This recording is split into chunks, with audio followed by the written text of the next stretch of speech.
दिचड़ दिल्ली में महरौली में live in relation में रह रही युवती श्रद्धा वाकर की हत्या के मामले में आम आदमी पार्टी विधायक ने भाजपा प्रवक्ता शहजाद पूनावाला पर आरोप लगाया है। आप विधायक नरेश बालियान ने अपने ट्वीट में आरोप लगाते हुए कहा कि श्रद्धा की हत्या कर उसे 35 टुकड़ों में काटने वाला आफताब पूनावाला और भाजपा नेता शहजाद पूनावाला में क्या रिश्ता है।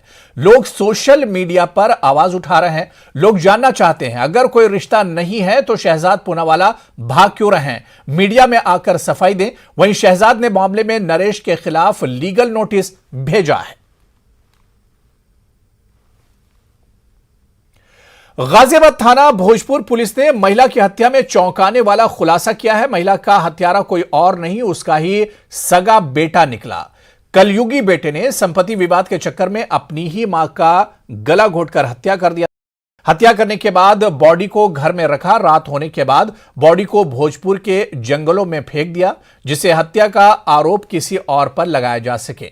पुलिस को बेटे पर शक हुआ तो उससे कड़ी पूछताछ की। इसके बाद बेरहम बेटे ने एक तरफा जुर्म कबूल कर लिया।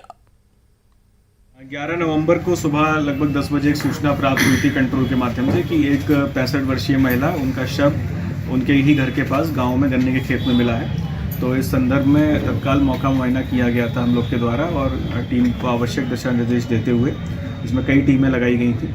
कुछ जानकारी हमें गाँव से प्राप्त हुई थी कि माँ बेटे के मध्य कुछ विवाद हुआ था, लेकिन जो तहरीर इनके द्वारा दी गई थी वो अपने ही कुछ पड़ोसी हैं जो इनके रिश्तेदार भी लगते हैं, उनसे इनका विवाद चल रहा है। तो उनके विरुद्ध झूठी नामजदगी कराते हुए तहरीर दी गई थी। उस पर हम लोगों ने मुकदमा पंजीकृत कर लिया था और जब सारी चीज़ हमने वेरीफाई की तो माँ बेटे का विवाद था।